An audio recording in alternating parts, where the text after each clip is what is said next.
Ils n'ont même pas prononcé le mot viré. Juste un agent de sécurité à mes côtés, un nouveau manager avec beaucoup trop de gel dans les cheveux et une seule phrase qui a tranché net 17 ans de ma vie. Votre poste n'est plus en adéquation avec notre stratégie de développement. C'était tout. Pas de merci, pas de reconnaissance, même pas une poignée de main. Juste le genre de jargon d'entreprise que les gens utilisent quand ils ne veulent pas admettre ce qu'ils sont en train de faire. J'ai souri, hoché la tête, et je les ai laissés m'escorter hors de cette tour de verre de la Défense où j'étais entré chaque matin à 7h15 pendant près de 2 décennies. En apparence, j'avais l'air calme, peut-être même soulagé. Mes collègues évitaient mon regard, certains avec pitié, d'autres avec un rictus à peine déguisé. Mais à l'intérieur, quelque chose avait basculé. Car s'ils pensaient se débarrasser d'un simple coup de structure, ils avaient oublié un détail. Une clause, enfouie au plus profond des contrats, rédigée en toutes lettres. Sans moi, chaque licence d'exploitation dont dépendait cette entreprise devenait caduque. Je gardais cette information précieusement, cachée derrière mon sourire, en leur rendant mon badge. Ça n'avait pas toujours été comme ça. Quand j'ai rejoint la boîte, nous n'étions qu'une petite start-up en biotechnologie qui se battait pour exister. La conformité réglementaire, ce n'était pas glamour, mais c'était essentiel. Je m'occupais de la paperasse que personne d'autre ne comprenait. Les permis d'exploitation nationaux, les licences d'exportation, les certifications pour les dispositifs médicaux. Je m'assurais que chaque envoi, chaque contrat, chaque audit réglementaire se déroule sans le moindre accroc. 17 ans plus tard, je n'étais pas du genre à me mettre en avant. Je n'avais pas le costume impeccable de Damien ou l'assurance de Manon, digne d'une star des réseaux sociaux. Mais j'étais la colonne vertébrale qui maintenait tout cet organisme debout. Celle qui avait écrit les procédures que les gens jugeaient trop détaillées, mais sur lesquelles ils s'appuyaient chaque jour. C'est le problème avec les gens discrets comme moi. On n'a pas besoin d'applaudissements. Mais quand on s'en va, le silence qu'on laisse derrière nous est assourdissant. Le licenciement lui-même était une pièce de théâtre. Le nouveau manager, Grégoire Lambert, s'appuyait sur le bureau des RH comme s'il passait une audition pour une publicité. La trentaine, fraîchement diplômée d'une grande école de commerce, la voix polie par trop de podcasts. On rationalise, dit-il en exhibant ses dents parfaites. On se concentre sur l'innovation, on élimine les anciens goulots d'étranglement. On a besoin de systèmes agiles, Alice, pas de gardiens du temple rigides. Gardien du temple. C'est comme ça qu'il m'avait appelé. J'ai eu envie de lui rire au nez. Ce qu'il ne comprenait pas, c'est que je n'étais pas le gardien du temple. J'étais la porte d'entrée. Sans moi, pas d'accès, pas d'approbation, pas de légalité. Mais je n'ai pas discuté. Je me suis contenté de sourire, de signer le papier qu'il a fait glisser vers moi et de regarder les RH apposer le tampon. Contrat terminé, effet immédiat. Pendant que la sécurité me raccompagnait, je me suis souvenu de la clause 12B, nichée dans l'accord de conformité que j'avais rédigé moi-même des années plus tôt. C'était mon assurance vie, celle que je n'aurais jamais pensé utiliser. En cas de licenciement non volontaire, toutes les certifications et licences nationales resteront au nom de l'employé jusqu'à leur réaffectation en bonne et due forme par les agences gouvernementales. En clair, virez-moi sans anticiper et toutes les licences s'effondrent. Et Grégoire n'avait même pas jeté un œil aux anciens contrats. Ce soir-là, dans mon petit appartement, une tasse de thé à la main, les lumières de la ville se déversant par la fenêtre, mon téléphone vibrait de messages d'anciens collègues. Certains s'excusaient, d'autres étaient juste curieux. Je les ai tous ignorés. À la place, j'ai ouvert mon ordinateur personnel, inséré une clé USB sécurisée, et je me suis connecté à la base de données nationale des autorisations avec ma clé biométrique. Un par un, je les ai vérifiés. Conformité des dispositifs médicaux, ANSM, autorisé sous le nom d'Alice Martin. Certification d'exportation, autorisée sous le nom d'Alice Martin. Permis de manipulation de produits biotechnologiques, autorisé sous le nom d'Alice Martin. 32 licences actives, toutes liées à mon nom. Il n'en avait transféré aucune. Je me suis adossé à ma chaise, le cœur battant à un rythme régulier. Ils pensaient m'avoir effacé de leurs murs, mais sur le papier, aux yeux de l'État, j'étais les murs. Dès le lundi matin, Je savais que le chaos allait s'installer. J'imaginais déjà la scène, des fournisseurs envoyant des messages d'erreur, des retards de livraison, les systèmes internes rejetant les nouvelles authentifications, le tableau de bord de la conformité clignotant en rouge au lieu de vert. Et au sommet de tout ça, Grégoire, avec son sourire parfait, se demandant pourquoi rien ne fonctionnait. En fermant mon ordinateur ce soir-là, je ne ressentais pas de vengeance, juste de la certitude. Il m'avait traité comme un bruit de fond, une infrastructure dépassée. Mais demain, le silence allait rugir plus fort que n'importe lequel des discours de Grégoire. Parce que la vérité sur la trahison, en affaires comme dans la vie, c'est qu'elle ne se produit pas en un instant. Elle se construit sur des années d'indifférence, de mépris, de sous-estimation, jusqu'au jour où la personne que vous pensiez superflue vous rappelle pourquoi vous aviez besoin d'elle depuis le début. Et moi, je n'avais pas besoin de vengeance. Le système allait parler pour moi. Je n'ai pas eu à attendre longtemps. À 9h12, mon téléphone a vibré. Un message de Jules, une jeune analyste qui avait toujours été aimable avec moi. C'est bizarre, l'envoi pour Médatron est bloqué. L'identifiant de la licence n'est pas valide. Il demande qui est le responsable de la certification. J'ai posé ma tasse de café, lentement. Une erreur de licence, ça pouvait arriver. Mais je savais que si une seule tombait, les autres suivraient. À 9h30, un autre message. 2 fournisseurs ne peuvent pas traiter les commandes, même code d'erreur. Grégoire nous a dit de mettre à jour les infos, mais le portail refuse. J'imaginais Grégoire, dans son blazer ajusté, disant à tout le monde de rester calme, pensant qu'il s'agissait d'un petit bug que l'informatique pourrait corriger. Vers le milieu de la matinée, Jules m'a appelé directement, la voix tendue. Il panique, Alice. Les commandes s'accumulent.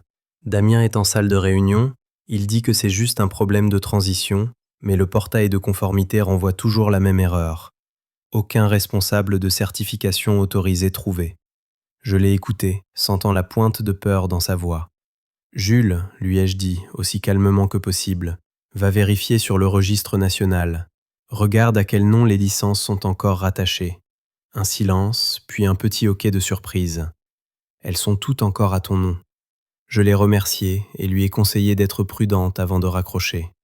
À midi, les fissures s'élargissaient. Un ancien collègue de la logistique m'a écrit « On ne peut plus rien bouger. La douane a signalé que la certification d'export est invalide. Les camions sont bloqués sur le parking. Grégoire veut forcer le système, mais le portail de l'État ne le permet pas. L'entreprise n'était pas juste ralentie, elle était paralysée. » Cet après-midi-là, je suis allé me promener. J'ai acheté un sandwich, je me suis assis sur un banc dans un square et j'ai laissé le bruit du monde m'envahir. Mon téléphone a de nouveau vibré. Jules, bien sûr. « Alice, tu ne vas pas le croire. La NSM est arrivée pour l'inspection trimestrielle.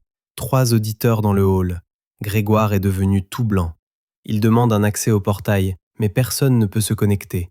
Damien a essayé tes anciens identifiants. Le système a signalé une tentative de fraude. » Je fermais les yeux un instant. L'inspection de la NSM, bien sûr. J'avais toujours préparé l'équipe des semaines à l'avance. Maintenant, ils y allaient à l'aveugle. Le soir, assise près de ma fenêtre, les lumières de la ville scintillant sur la vitre, je ne sentais plus aucun poids sur ma poitrine. Pas de délai, pas d'appel urgent, juste le calme. Je savais que demain serait pire pour eux. Le rapport d'audit tomberait, les livraisons seraient toujours bloquées, les fournisseurs commenceraient à s'énerver, et tôt ou tard, le PDG lui-même rentrerait de vacances et découvrirait les dégâts. Il poserait alors la seule question qui comptait. Qui a eu l'idée de virer Alice ? Le mardi matin, le silence s'est brisé. Mon téléphone a vibré 3 fois avant même que j'aie fini mon petit déjeuner. Des fournisseurs exigeant des nouvelles, des collègues chuchotant que les auditeurs refusaient de continuer, et un message de Jules. Le PDG est de retour, il a l'air furieux. Je m'attendais à ce moment. Arnaud Chevalier n'aimait pas les surprises. Je me souvenais de lui, costumes impeccables, regard perçant, le genre d'homme qui avait bâti l'entreprise à la seule force de sa volonté. Il n'était pas cruel comme Grégoire, mais il était distant. Pour lui, j'étais invisible, juste un rouage. Il était sur le point de découvrir ce qui se passait quand le rouage n'était plus là. Plus tard, Jules m'a rappelé. chuchotant comme si elle était cachée sous son bureau. « Tu aurais dû voir ça, Alice. Il est entré, sa valise encore à la main. Il est allé directement dans la salle de conférence et a claqué le dossier qu'on lui a donné sur la table. Ils ont projeté le tableau de bord sur l'écran. Tout était rouge. Chaque licence marquée invalide ou révoquée. Il a demandé à Damien ce qu'il regardait. Damien a essayé de dire que c'était une erreur de transition. Arnaud l'a coupé net. Il a posé une seule question. Quel est l'idiot qui a pensé que virer Alice était une bonne idée ? Je n'ai pas pu m'empêcher de rire. Doucement, mais un vrai rire. À midi, les dégâts étaient indéniables. Les auditeurs de l'ANSM avaient quitté les lieux, classant leur inspection comme incomplète pour refus d'accès. Les expéditions étaient gelées. Les clients appelaient, exigeant des réponses. L'ironie était mordante. Quelques jours plus tôt, Damien m'avait qualifié de coup de structure hérité du passé. Maintenant, il devait supplier, ne serait-ce que numériquement, pour que mon nom soit restauré. Je suis de nouveau allé me promener, cette fois le long de la Seine. L'eau coulait, imperturbable, indifférente au chaos qui régnait dans les bureaux derrière moi. Cette invisibilité m'avait coûté mon travail, mais c'était cette même invisibilité qui était en train de détruire le leur. Le soir, un message de Guillaume Garnier, le directeur des opérations, un homme qui s'était un jour moqué ouvertement de mes schémas de conformité en couleur. « Alice, c'est Guillaume. Écoute, on a peut-être mal calculé notre coût. On a besoin que tu reviennes, au moins temporairement, juste pour stabiliser les choses. » Je fixais le message. Des années de mépris, d'oubli en réunion, et maintenant, les mêmes personnes qui ricanaient se retrouvaient à ramper. Je n'ai pas répondu. Mercredi matin, les fissures étaient devenues des fractures. Je me suis réveillé avec 3 emails d'anciens collègues, tous empreints de panique. L'un disait que le département export était complètement à l'arrêt. Le second avouait que leur plus gros fournisseur avait gelé toutes les livraisons. Le troisième était presque désespéré. « Alice, si tu sais ce qu'on peut faire, s'il te plaît, dis-le nous. Tout le monde est en train de couler. » Vers 10 heures, Jules a rappelé. Le PDG enchaîne les réunions de crise. Grégoire n'est pas reparu depuis hier. Damien essaie encore de minimiser, mais même le service juridique est contre lui. Ils disent qu'il faudra des semaines, peut-être des mois, pour rétablir toutes les licences. Et Alice, le conseil d'administration est furieux. Arnaud a dit à voix haute « On a viré la mauvaise personne ». Je ne l'avais jamais entendu admettre une erreur. L'après-midi, j'ai commencé à voir les retombées à l'extérieur. 2 blogs spécialisés parlaient de perturbations réglementaires chez Neuroflux. Mon nom n'était pas mentionné, mais le timing était clair. Ce soir-là, Guillaume a appelé.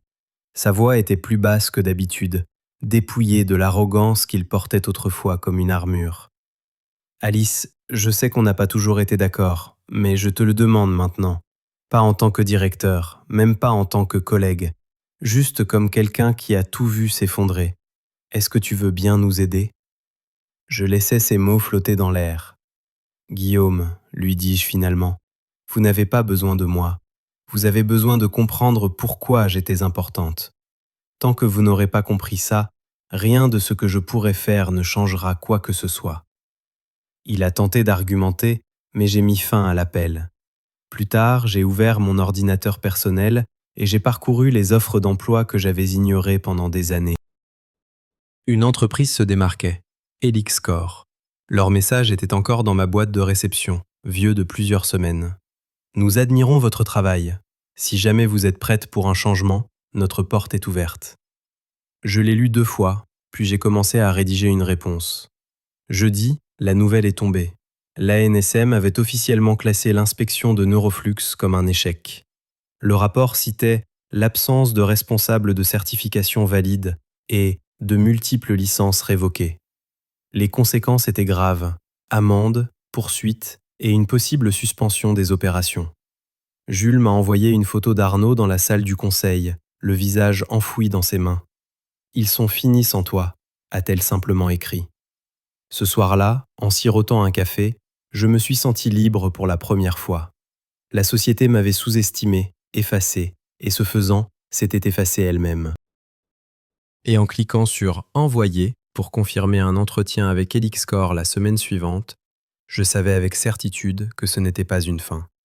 C'était le début de quelque chose que j'aurais dû faire il y a bien longtemps. Le vendredi matin, mon appartement semblait plus léger.